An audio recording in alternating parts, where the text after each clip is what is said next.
Yeah. Lots of fun things to do with winning the game. And that's going to be the goal for both these teams here. Impulse sitting in 8th, Renegades sitting in 10th. We are here for Week 9, the last week of regular season games here. The spring split in North America today and tomorrow. We will find out the standings. Unless there are tons of tiebreakers, then we'll find out next week what the final standings are. You're seeing the Graves removed away from Seraph, Lissandra off the table from Ninja and Seraph as well. And meanwhile, typical red side bans for Renegades. It's always interesting seeing how many power picks they try to remove, because you can always bargain one for more. Yeah, the thing is also, since we're on 6.5 and Sivir is now extremely powerful, wondering if we will see her show her face? I think she's been that good since 6.4 as well. So second week in a row, I want to see how much more important Sivir becomes for these teams if they learn new tactics around the champion, or if they decide she's actually not worth it after all. Gragas off the field for Crumbzz, which is interesting because normally Gragas is the go-to after Nidalee. Oftentimes blue sides will let you pick Nidalee, take Gragas' pick 1, and then move on from there. Now, Jat was saying that Poppy might be the champion to look at. Well, instead of just looking at it in general terms, I think that's just targeted at Crumbzz because he has had a lot of recent success on Gragas. Of course. So taking that away. Whereas Procxin probably wants to first pick Elise or early round pick Elise. I don't think it actually is first pick. I think you can't first pick Elise here. I think with Poppy on the table and being so important for Feng, for Impulse, I think he's just been playing tanks pretty much exclusively, and it's been somewhat working for them. Yeah, he hasn't had the greatest showing since he's joined the LCS. So maybe keeping him on one of those solid tanks would be the ideal way to go. I think the hover is Corki, though, instead, so hoping for a flex pick between Pirean and Mash. As time ticks down, they're really discussing what they really want here, and I like that they are taking their time, making sure that they understand what they're getting, what's going to take, what's going to be taken for Renegades' first round red side, what they're going to get on the backswing, and sort of planning that out properly, making sure the matchups are all going to pay out for you is going to make sense. Yeah, I mean, Corki's just so good all around as a first pick for all the reasons, flex picking, working into any sort of composition. The other two main mid laners that we've been seeing, not only Azir, who's been in almost every game internationally that we've seen this week, but also Lissandra, especially teleport Lissandra from the mid lane, has had a pretty huge impact so far this week internationally. See if Renegades actually want to try and go with a double TP composition, work that into their game, because Renegades, their recent success has been a large part due to constant shoving of lanes and constant 1-3-1, a lot of pressure across the map from very early stages, and double teleports, taking a teleport from the mid lane would also help with that. Lulu's one, that can also do it, also a flexible pick, and they steal away that Elise that we were looking at. So Impulse maybe hoping for that second round steal away, but not going to be there. So maybe we'll just go with, I was going to say Rek'Sai, but Lee Sin, the hover. Well, he's got all the time in the world to pick the jungler he actually wants to play here. There's still more power picks left on the field. Braum, I think, is one of them. Sivir, in my mind, is the other. Champions that I think are kind of best in class of what's remaining right now in those roles. But Impulse may just want to wait on their AD carry pick to not show that Corki is definitely going mid, so there's factors that sort of limit your willingness to pick an AD carry here, even if it would be a strong pick otherwise. So looks like jungler will be on the table, and of course Impulse also waiting to see where Renegades are sending Lulu before they pick their own top laner. So if you start considering counter picks, Impulse have to go support jungler here, if that is their goal after all. Which means Braum plus what looks like Lee Sin for Braum. Yeah, plus I think they're fine with either Lucian or Sivir coming across, because Lucian also pairs really well with Braum. True. And Renegades already do have Lulu, so pretty much whatever they get is going to turn into buff an AD carry late game. And actually, the new Sivir, since she now can crit late game, is a beast with Lulu as well, even though we don't usually consider it being a good Lulu combination. Now she's insane later in the game. And, more speed upon speed. Freeze hovering Draven, by the way, also a great matchup into Sivir. Draven can get run down, but you can't spell shield spinning axes. Yeah. In 4 autos. Usually when he hovers Draven, I'm pretty sure it's just a freeze love situation with Draven. And just going to be a hover. But there is the Sivir. All right. And then we'll have the rush down here for Trundle on the front line as well. That means, whatever tank they do choose for Feng, if they try and get a tank from him in the top lane, you shred right through him. And Renegades, honestly, I love this draft because you've only got 2 anchored picks here. The Trundle can go top or support, Lulu can go top or mid here. So they can still, with their very last pick, ensure some good matchups. Trundle support actually pretty good in a Braum support in the first place. So really just a very well-rounded pick phase where and honestly, matchups are good. Honestly, you should expect that from Red Side nowadays. It's so easy to do with the number of flex picks. Pretty much always can come around with, you know, last pick being the only thing that really solidifies where people are being allocated. Let's see what Impulse try and combine here with their Braum and Corki. Well, hovering over for now, not a lot of time left, and it's going to be Azir plus Nautilus. So actually Poppy so far being left on the table, and Feng still going for the Nautilus top anyway. We'll see what his matchup ends up being. No big surprise that Azir is the pickup here, but actually, I feel like we've seen more Azir in NA. Maybe I'm actually forgetting that we haven't seen him at all.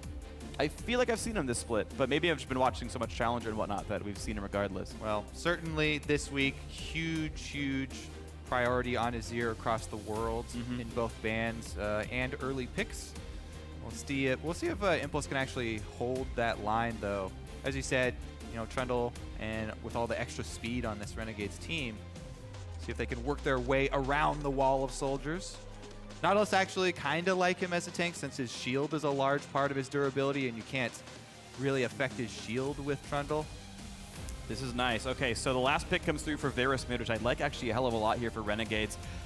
Way back when Azir was much more common last year, the typical counter pick was a poke mid like AP, Kog'Maw, or Corki, or Varus. And Varus coming back here as the only one of these that are still considered strong and available to be drafted here. Yeah, the other thing is that specifically long-range poke that's physical is very good against Azir because Azir really doesn't want to use build an early Zhonya's. It would definitely reduce a lot of his damage and kind of mess up his build path. So the long-range arrows, if you hit just a single Varus Q onto Azir in lane, he has to chug through all his potions, you know, and then the subsequent Q would actually earn you an objective sometimes. So we'll see if Azir takes some extra armor runes. So I'll try and keep tabs on that. Yeah, what he tries to do to mitigate this poke. The other thing you can do is go more move speed and try and just rely on your dodging skills as well. Russia Ludens get boots too, hope to run around and get away from Russia. Russia 3,000 gold item in Ludens Echo. Okay. Either way, guys, we're getting ourselves ready to get into the game, and you guys at home, let us know who you think is going to win this one. Tweet at LOL eSports with hashtag TIPWin or hashtag RENWin for Team Impulse or Renegades here. Day 1, Game 1 of Week 9 of the North American LCS. Who is it going to be moving up in the standings? Renegades hoping to reach as high as 8th. Impulse could get into 7th and away from that promotion relegation tournament. This game is going to mean a lot for both these squads. Here we go. Who's it going to be? All right, let's see. Nothing really out of the ordinary as far as the openings here from anyone either. Corruption Potion here for Varus in the mid lane. Really just wants to get through the early phase when Lee Sin provides a lot of pressure. Couple of levels in queue, and he should be able to see us from afar just fine. Track if Crumbzz is able to keep down Procxin. Procxin is one of the junglers that likes to go for a lot of early dives. All right, freeze and mash, getting right into it though. But here comes Hakuho. The Pillar Ignite is on Flash, and he'll burn by Mash, and Frieza's still gonna kill him. Sivir is actually so good in these early skirmishes. If she gets the health advantage because of the passive, adding move speed. Passive is huge in level 1 fights, and that allows you to chase him down. Mash gonna claim first blood. They did use the Flash and Ignite in exchange for the double summoners of Mash. But that is a huge start for Renegades. We talked about their early game, not wasting any time there. Wow. Off to the early lead. And Impulse have had notoriously bad early games as far as pretty much the entire season. They are the worst early game team to my knowledge statistically here in North America. And that trend... It still holds true. Yeah, looks like it'll continue when you give up first blood at 1 minute. So we'll watch the rest of these matchups. Mash lost both summoners. Renegades lost 1 on each of their players. He died faster, though. That Krugs can still happen. He and Gate will knock down those and catch back up in lane as fast as they can. Sivir Trundle, not actually very fast at killing Gromp. Keep in mind that Trundle learned Pillar, so their clear is quite slow. Took him 13 seconds to knock that one down. Yeah, we'll take a look at these melees, see if they get in range for the experience. Tags them. Wow. That's fine. Level 2. So Renegades able to get the Gromp down in time, even with Pillar Trundle. So very, very good early start for them.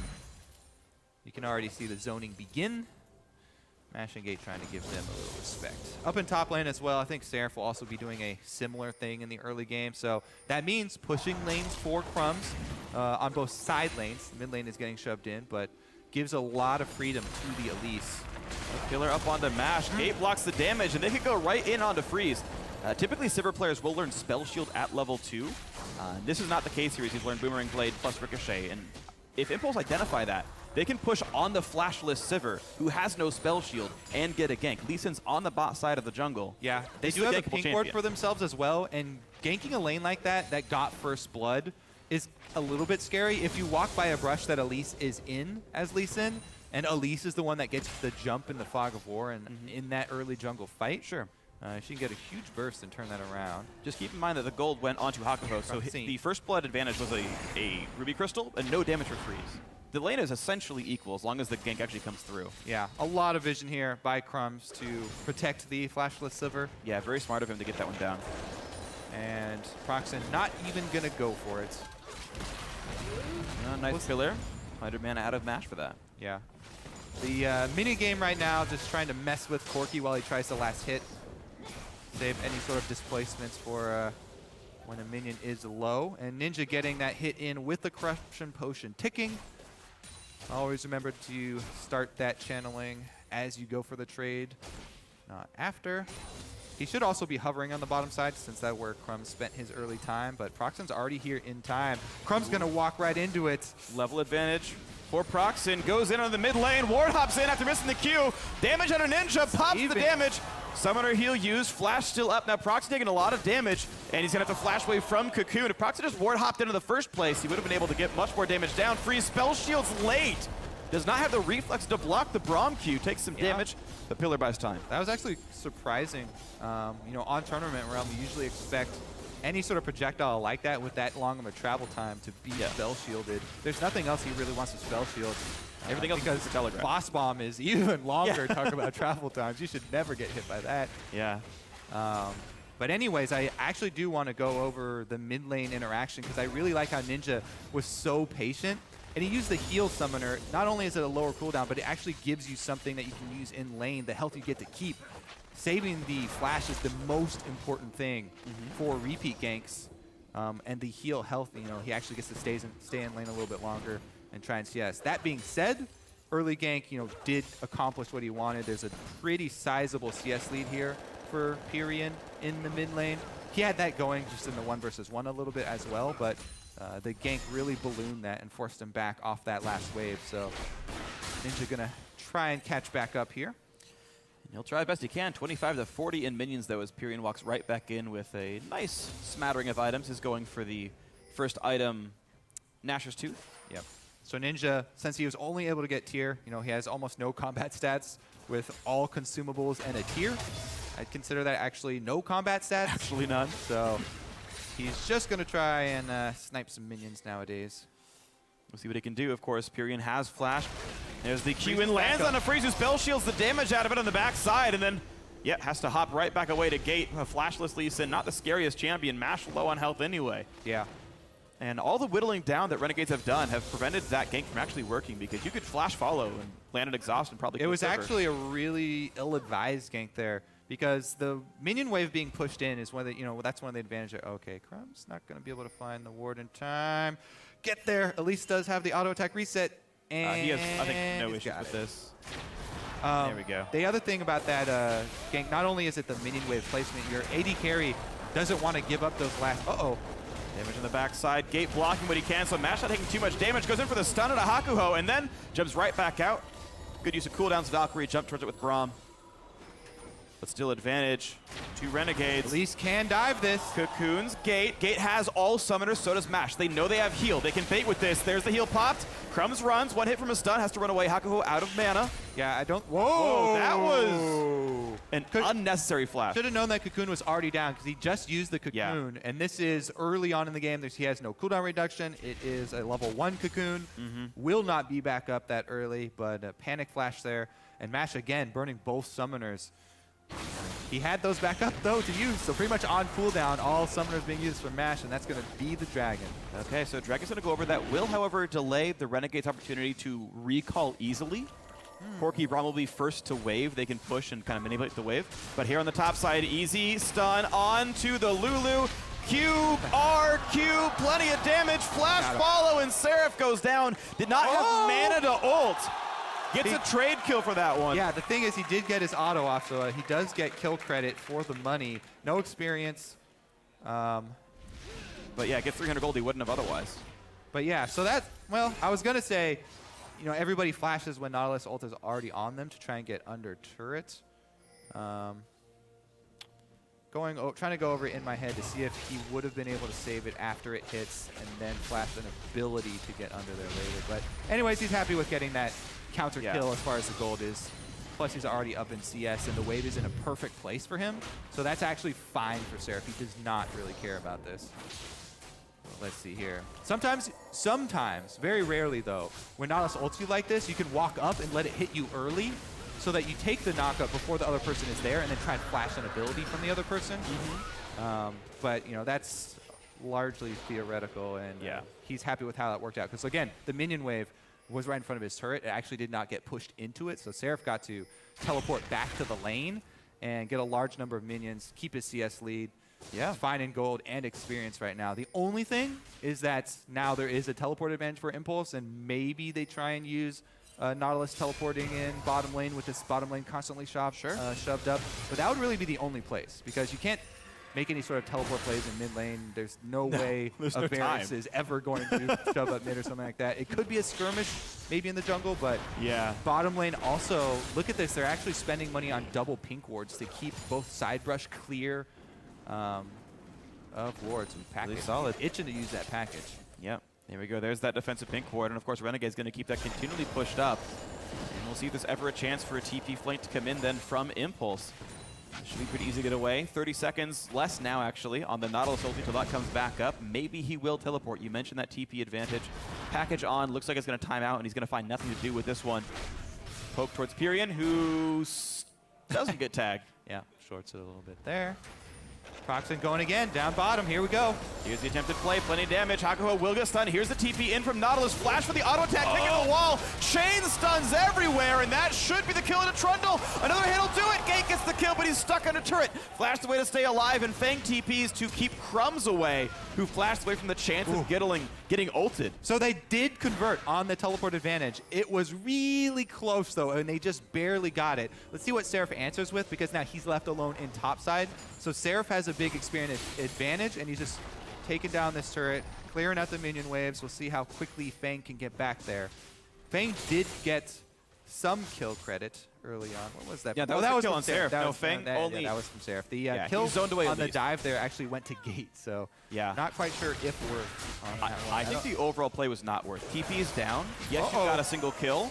But Seraph denied, I think, 2 full waves of minions that he got himself, which is 300 gold in its own right. Plus, because it's shoved up, they'll be able to take this Rift Herald. I think they should give that one over to Crumbzz. Lulu not the best user of it. There we go. Yeah. What, Crumbzz? There you go. It's tricky sometimes. No, it's not. No, it's really not. You wait around a little bit. I mean, to be fair, I've got some did you knows wrong about that buff, so. Yes, you have. Multiple. Multiple. And Crumbzz is the guy who died 2v1 to Rift Herald. That's true. It's been tricky for them. Right now, though, Renegades, they haven't really been able to keep a hold on the early gold lead. Maybe this pick out here. Okay. Able to jump away to his pink ward. He's going to be okay. But yeah, mid lane under fire now. Renegades have pulled their team up, and looks like a lot of damage can be dealt to that mid lane outer turret as Feng walks in from the side. They know this Nautilus is coming with ultimate. Ninja taking a whole lot of damage. Flashes, that only means the rest of his team gets knocked up. A 3-man hit there, into the stun, into the kill. And now Impulse holding a kill lead this game, 3-2. Yeah, so before we complimented Ninja on his stingy use of the flash, you know, saving it last time. But this time, it ends up costing them big, and they can actually go for this dive. You're looking for even more. The flash into the knockback. Shurima shovel in from Pirean. Feeling good about that one, knocking him in.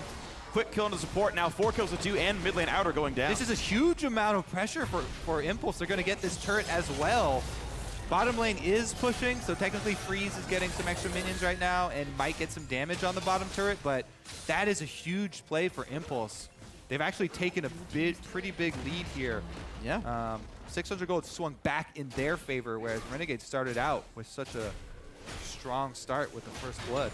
Certainly here. Impulse are down in farm overall, but the gold lead is well earned by them by a couple of nice pushes and a couple of nice pickoffs. Yeah, a lot of kills mostly for them. Let's see here. So not flashing this time around. Well, might have died anyways as Nautilus was coming in, but the dive does work out for Impulse. And then they continue it here. I don't know what 0 or 10% mana Elise and Trundle are going to do sticking at this tower. And Hakuho pays the price right there. Yeah. Not a lot you can accomplish. We've actually seen that mistake several times of teams just kind of leaving stragglers around the turret as the turret is going to go down almost 100% anyway. And it does cost Renegades here. Trying to answer back though. Gold has evened up. Pushing toward the mid lane, Gate blocking a lot of Qs here, but still taking plenty of damage. You wait for his team to show up, but they don't show up in time. He goes down. The turret's going to go as well. Yes, it will. Renegades. All right. Capitalizing on that push quite nicely. So the exact same scenario here. You know, Renegades pick off a support kill and take the mid turret. Yep. Swing it back in their favor. They can actually take this dragon as well. There's no vision for Impulse, but Crumbzz actually went for the top side, taking his red buff instead. They don't value the dragon stacking, I guess, this game, even though it's a pretty quick pace that they would have been able to have. Well, they have teleport from Seraph. Maybe they can reset after the push and come back down. There is something to be said for if you blow a lot of your cooldowns, you might want to heal back up, get your health and mana bars filled once again, and maybe they go for it after they come back onto the map.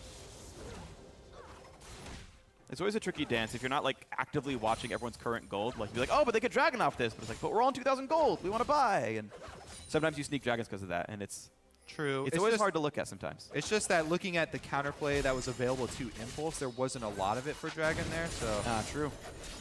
We'll see though. Renegade's just going to shove this bottom lane. They've got all the outer turrets down now. A lot of territory to work with, and the vision control is there as well. So almost no wards here for Impulse so far. Yeah, you got to feel pretty good about Renegade's ward control overall. They got 2 deep into the jungle.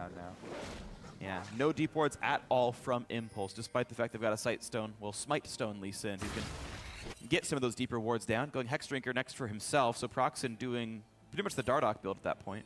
Yeah. I think Dardoch goes Chilling Smite Sight Stone, but still, cooldown boots Lee Sin being kind of the new thing, actually, which I find interesting.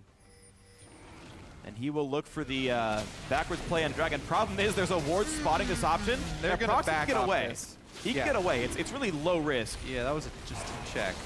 But really, it's just going to leash it for them. Can he get back in for the steal? He wants to steal. He has flash. Oh, that's a really good cocoon, though, and that will mean the smite comes in, but still, Procxin wants to fight. Package separates the team. Here comes the engage. But what a good chain of corruption out from Varus's. The Varus disengage here, and Sivir speed boost.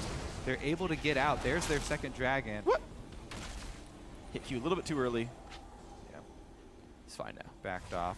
All right, so Seraph not having to use his teleport, and goes right back up to top lane. So Renegades feeling pretty good about this scenario. They can just wave clear in the mid and bottom lanes and let Seraph get a CS lead. Let's see if they end up calling him down for this. I don't think they should, because there's no way Ninja can come and have a big impact. Yeah, they're just going to give it up. Or they anchor on a Crumbzz, plenty of damage. The knockup doesn't get repelled either. He's got to try to run, but how can he? Jumps in, gives the kill over to Ash. Seraph teleported. That's not good for Renegades. They ended up using more than they had to there. Flank onto Ninja, possibly. I think the call should have been, though, to completely vacate the area on bottom side and just give it up. Let Seraph shove top side, because someone would have to recall to deal with that, and Feng did not have teleport available.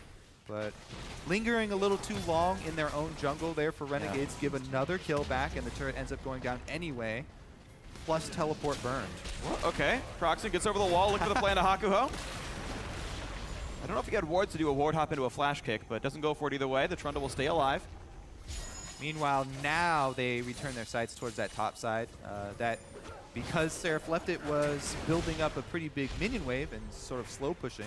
They'll get some damage on it. I don't know if they'll be able to do much more than that, though. Feng is threatening enough in this Nautilus to at least buy time, and they will not keep pushing. But top lane tier 2 is down to half HP. Renegades can revisit that later. Gate and Procxin seeing that Freeze and Hakuho have walked back into the lane, and okay, it's the three of them waiting around. Freeze walks right back in, pops the ulti. Great dodge on the Sonic Wave. And he's going to keep jumping forward, looking for the hit on Hakuho. Q is going to land onto Freeze. No kill to pick up there, and on the backside, Crumbzz and Seraph able to grab another Rift Herald for themselves.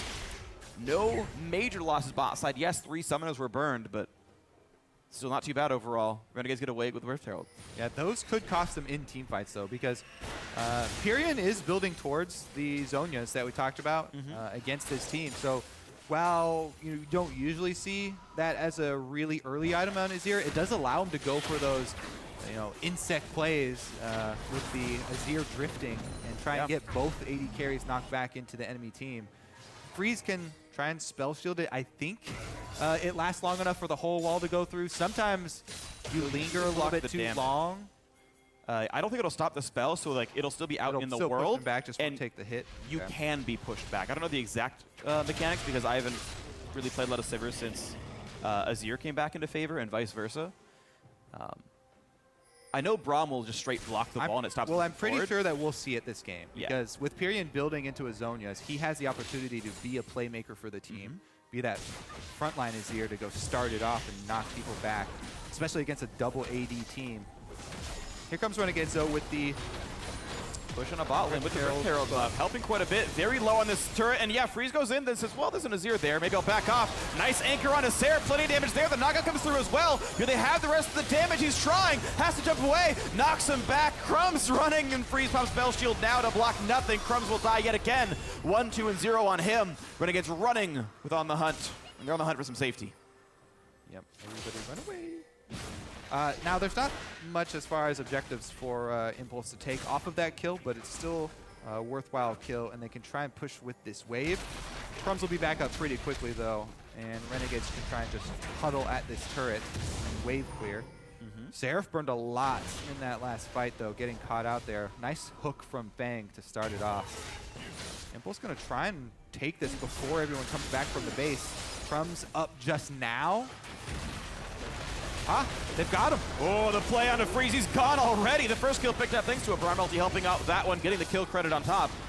This turret now pretty overwhelmed here. The team's still coming to defend. Renegades letting off a lot. Pirean's in a dangerous spot. Gets chunked down. Ninja gets the kill. Turret is still dead. 4v4. Feng buying time in the front lines, but Impulse have to run. And has to try to stay safe. Root onto Hakuho. Nearly goes down. Gets a wild growth and stays up. Mash still full health. Can just belt out damage, but so can Ninja. And Feng will die. 2 kills picked up now for Renegades. Make that a third as Crumbzz knocks down Gate. And now Mash having to run. Procxin hiding away from these arrows as best he can. Ninja on the chase, running forward in plain sight. Lee Sin. Take it. You have to take it. Spear to the face. Ninja takes him out. Better to die in the air, traveling for a kick, I think, than take that arrow to the face. All right, but yeah, Trundle Lulu really good at chasing people down, so Renegade's able to keep up that chase after Pirean pinned himself under the turret. Couldn't dodge anything. Got hit with Glitter Lance as well as the Varus Q, and did not have his Zhonya's quite completed for that fight either. He actually buys the Giant's Belt. I think that was a recent purchase because he had extra gold instead of completing his Zhonya's. Yeah, the combined on Zhonya's is like it's 1150, really I think. They did get an increase, but I think it's still fairly cheap.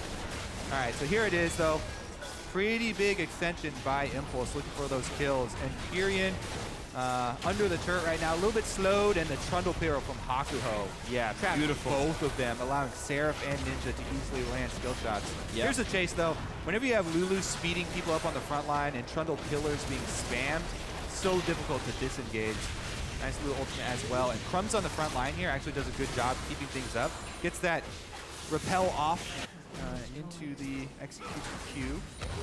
Dragon picked up. Corki packed into the back lines and having to run. He gets whimsied. Gate blocks the damage. And wow, Crumbzz sitting on top of the package, taking plenty of punishment. Seraph pulled in the front lines by Feng, but look at the damage coming out of Freeze's Sivir. Impulse have to run. Beautiful pillar again. Pirean goes down. Ninja with the snipe on a rampage now, feeling great. Renegades taking over the mid game. All right, let's see if they can actually turn that into a turret, because the minion wave is really far off. So there's no way they can get it without the minion wave. They can do a couple of cheeky auto attacks. Sivir with the red buff. And they're going to try again for this one.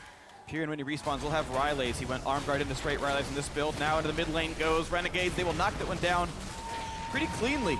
5v4, no chance to get away. This game, Phreak, has just been almost all about people dying at turrets, going for these turrets with weak defenders. Yeah. Somebody getting killed, that turns itself into another turret push, in which someone else gets caught at the turret trying to defend it, and the other team strikes back with pretty much the exact same plays. So we'll see who dies next, who gets picked next, and who defends and overstays at a dying turret next. All right, let's take a look at this one, though, because Renegades can run straight down. And it actually started off here with the package. Mash gets 4 people tagged with the damage. And then Gate jumps in with the Unbreakable to block the follow-up. Wow. But that Q from Ninja threads the needle back there and kind of takes Mash. Oh, Mash also flashed, so he was just out of the fight at this point. Then Crumbzz with the Cocoon and the pillar there from Hakuho. Pirean just gets isolated and annihilated. Yeah. A 5-man Varus ult too. He just kept the team in place for a good 2 another seconds. dying turret, Phreak. Another couple kills. Look for the dive on a Hakuho. Freeze will spell shield E. Still get kicked back though. Nearly has enough damage, but the rocket shield coming out from Crumbzz keeps Freeze alive. So Crumbzz saves his life. Ninja rejoining the team soon. Knocked back on a Trundle, but he's one of the tanky members on the team. Now Procxin on the wrong side of the fight. Sniped down. Ninja is unstoppable. And Impulse have realized that their dive did not work here. They're running and trying not to give away any more kills, but it's going to happen anyway. Gate, next one to go down. A double kill for Ninja, who just keeps racking up points in the kill column.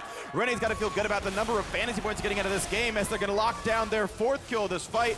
Mash will live, but it doesn't even matter. So much slaughter for Renegades. Renegades do not want to end the season in last place, and they're fighting their way out of it right now. This is going to be a Baron for sure for them. Yeah. Not even a package for Mash to try and get across there for some sort of miracle, so. Nope, no chance for a steal. This will be the Baron for Renegades. Already 6,000 gold lead. That will go up even farther very soon.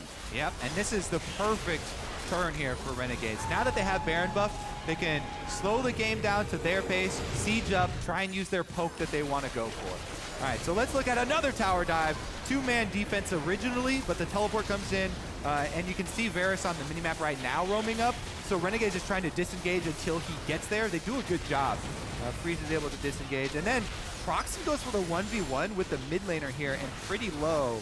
Yeah. Seraph, all he does is throw a Glitter Lance and a shield over the wall. Ninja easily able to take that 1 versus 1. And since they had already dove past the turret, it makes the retreat really difficult for Impulse. Pretty much everybody getting picked up here, as Mash is the only one to escape with his life. And again, Trundle and Lulu make it so the scenarios that they find themselves in, where it's an overdive and they want to chase afterwards, it makes it really easy to clean up a bunch of extra kills with the pillars and constant speed buff from Lulu. See what they do with the Baron buff, though. Another tower going down for themselves. 6 kills now onto Ninja as well, so the poke really starting to hurt as he gets his transformation as well. Even the autos. Really solid attack damage core for him. Yomu's finished Muramana, and the does not suck. The poke here onto Squishies, who have not built armor. He's got 30 flat pen just from those 2 items. Yep. If you can check for the runes as well, he might have even more. That's really going to chunk back 42 flat, 7% as well. He's going to just crush Squishies here. Mash, for example, sitting only on 67. Really does true damage to him. Ooh, yeah, see Pirean there taking a pretty big chunk. Still hasn't completed the Zonias. Ooh, big play into the front lines. It's a cluster in the front, and it's a shutdown on a Ninja that is huge. Procxin stays alive with a Moss Shield. And another knock-up onto Hakuho. The Azir still belting out damage. Trundle is only so durable. Has to flash to stay alive. Anchor hits the wall. Feng, Sivir though! Did not bite off what he wanted. Freeze gets Azir soldiers on the backside, just barely survives. Procxin is went back in for that shield, Lee Sin safeguard shield, just to give one of his teammates, even though he only had 50 HP left himself. Wow. 500 total health remaining basically on both teams combined. If that Ricochet had crit, he would have died. But does not go down. Everyone stays alive for Impulse, and they grab that kill for themselves. Let's take a look at how it happened here. Too close to the bush. What a play. Procxin goes in for the kick. Really nice kick right there. And they're able to get the following knockup. So Ninja pretty much immediately going down, even with all the help from Lulu and the rest of the squad. Then we see the exhaust on freeze right now, so they have to disengage it. Can't really answer damage right there. But Hakuho as a support Trundle, so tanky. Stealing stats right there. Nice Glitter Lance actually got 3. He crit twice at least. Yep. The thing is, I think Static Shiv is easily way better than Rapid Fire Cannon on Sivir. If he had it, that was actually a triple kill. I'm pretty sure. They would have just died to Static Shiv crit. All right, Dragon comes down. Dragon goes down. Yeah, easy pick up there, Renegades. Don't go for that, buddy. Third for them. Impulse, of course, did get one Dragon themselves. That was a good 7 minutes ago, but at least the stats are there, and they're already here on the mid lane. Yeah, and they've cut off the move here. This also, is not they have easy. package to use in the jungle. Will they cut off? They could cut off Ninja right here, but they don't go in for it. Instead, they retreat. I don't think they need to do that. As the TP comes in now, Feng will join the roster. Crumbzz in the front line. He dove into an Azir turret. They got him again! It's a 1-for-1 to the front line. Is Procxin goes down. Another trade, though. Hakuho now holding up. He's so tanky, and Feng is not. Crits come out from Sivir, but he's going to stay alive. The team running away. A 2-for-2, just barely. Hakuho is ridiculously durable on this Trundle. Anchor misses Seraph. But Feng is still tanky. They messed up their turn here, and Feng got slowed. But look at the damage Pirean can put out from Sivir's not with him, so I don't think you keep up that chase. Yeah, if Sivir's there, maybe it's a different story, and you try and go for another pillar to chase that down, but not the case here. And it really is about Sivir in these team fights, because normally what you want versus a poke comp like that is a single tank to take the skill shots. Let's take a look at how it happened now. Chain of Corruption, locking Gate in here.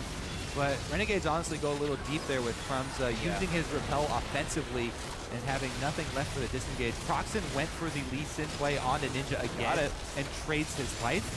But look at the ricochets from Sivir.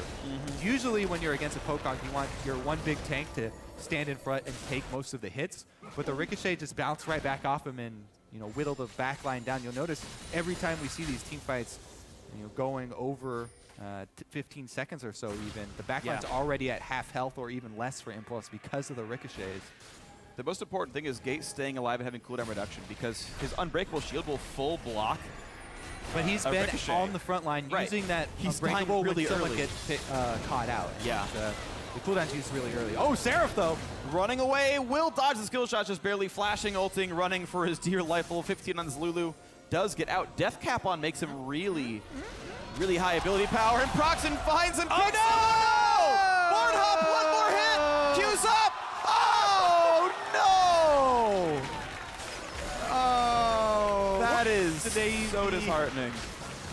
All right, that's actually going to be mid-turret going down here. Seraph does have teleport, so he's got home guard boost as well. Impulse has to be careful about over-chasing this. Remember what happens when you over-chase this team in a long lane. And they do not do it. So. 5-man push, that's the play for Renegades. Couldn't be bothered to wait for the home guard boost. That's the TP, and right now, this is the play. All 5 members alive for both sides. Most ultis are available, but not all of them here. Go taking damage, but down goes mid inhibitor. Yeah. All right, Renegades continue to claw their way forward. 7,000 gold lead at 30 minutes. That's solid. They've got the mid inhibitor down, and they're going to have ward control to make sure this Baron goes to them. You look at the vision, and Renegades have really solid wards that cover Impulse's road into that side of the map. So baits are going to work, and they can prevent warding as well. Yep, taking down the mid lane here with the middle inhibitor is huge for them. They do have 3 dragons as well. So next neutral directive when Baron does come back up, they'll have a lot of extra pressure here. Just trying to defend these pink wards actually right now. Seraph going to get a split push on, even though he doesn't have teleport. Maybe Impulse try and take advantage of this opening, but Impulse actually really looking for some sort of pick. Uh-oh. Great pillar there, disengage from Hakuho. Yep. Seraph, it actually buys Seraph time to walk back up. So that small opening where Seraph is on the bottom side and Yeah. maybe Impulse try and catch somebody and burn them down as quickly as possible before Seraph gets there, closes pretty quickly. And Renegades now don't have to take any more chances. No, warning's going to be interesting because Renegades only have two sweepers, one on Crumbzz, one on Hakuho. And so getting control of the Raptor buff for the Smite, I think, is actually pretty important. Because otherwise they cannot really faithfully clear all of Impulse's wards in the pit. Yeah, it is still, only 30 minutes, so everyone hasn't maxed out, so there is room for pink wards for almost everybody, save for Ninja. And, Seraph, I would say, probably sell that Doran's Ring, and they could get a pink ward, stock up on a bunch of pink wards and do it the old-fashioned way. Let's see here, though. They're trying to use mid-lane pressure to gain control of the jungle. This is mostly a warding excursion. Yeah, something Krepa always used to say was when you get into late game, selling, you should always sell a Doran's for a pink ward. It's just so much more important, those little stats. And he complained his 80 carries wouldn't do it. It's like a 70 doesn't matter. The pink ward's worth so much, and I agree right here. Vision going to be very important, but right now it's just the siege for Renegades. Dragon 4 up in a minute. Baron alive now. Minions are here already. Gate blocks basically no damage at all with the Unbreakable. Renegades just have to buy time here. G2 nearly gets Feng. He's tanking, but in comes Elise. Oh He gets my! the kick on a Ninja, who stays alive anyway. Nautilus ulti in, finally the kill comes through, 1 for 1. Gate blocks some ricochet damage, Hakuho at half, but he's still so tanky with that Nautilus ulti on himself. A knockback from Azir, it's a 2 for 1 in favor of Renegades. Freeze is in, and he's getting everybody. A double kill for himself, 3-2 the fight so far as Hakuho finally died. In the house, that Sivir Lulu. Really extraordinary here, 33 minutes in, and even though Ninja gets kicked and immediately killed, it looks like Renegades are pushing towards the victory screen. This is defensible, though. It's a 2v3 with a Nexus turret still alive. They should have the chance. 15 seconds on Lee Sin. Package puts Seraph towards the front line. Feng pulls him in. He's very tanky, and Seraph is not. They're going for the next. That is so risky. Freeze will lose a lot of health. Mash gets the kill. He gets stunned by Crumbzz, turns back around, and they're going to defend it. Crumbzz living or not doesn't matter, because at least the Nexus is alive. It matters in Crumbz's eyes. I'm pretty sure. No, Phreak, Crumbz's life means nothing to you. It means nothing to me. You heartless man. Crumbzz is dead to me. Well, to me, he's alive and stealing away the red buff. All right, let's see. He can also get the dragon. So dragon number 4, not totally insignificant.